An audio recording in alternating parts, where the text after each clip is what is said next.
ಕಾರ್ಯಕ್ರಮವನ್ನು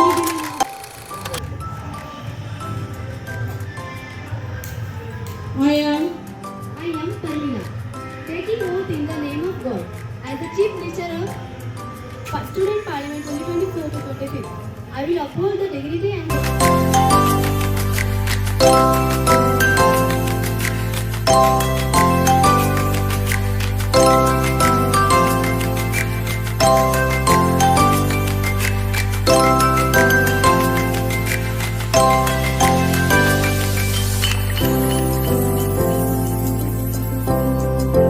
ಮೂಡಿಸುವ ವಾತಾವರಣವನ್ನು ಸೃಷ್ಟಿಸುತ್ತೇನೆ.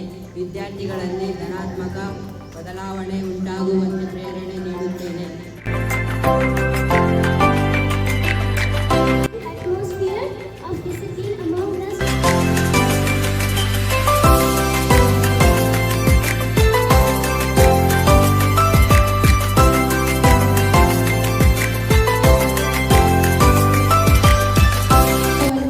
ಸೃಷ್ಟಿಸುತ್ತೇನೆ. ವಿದ್ಯಾರ್ಥಿಗಳಲ್ಲಿ ಧನಾತ್ಮಕ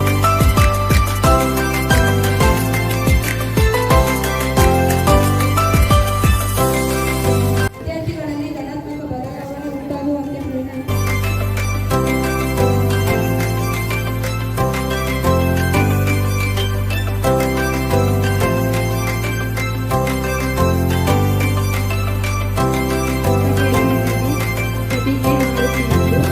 ನಾನು ಜಯಣ್ಣಪ್ಪ ವಾರ್ತಾ ಮಂತ್ರಿಯಾಗಿ ತಂದೆ ತಾಯಿ ಹೆಸರಿನಲ್ಲಿ ಪ್ರತಿಜ್ಞೆ ಮಾಡುತ್ತಿದ್ದು, ಈ ಹುದ್ದೆಯ ಮೂಲಕ ನಾನು ಶಾಲೆಯ ಘನತೆ ಮತ್ತು ಗೌರವವನ್ನು ಎತ್ತಿ ಹಿಡಿಯುತ್ತೇನೆ.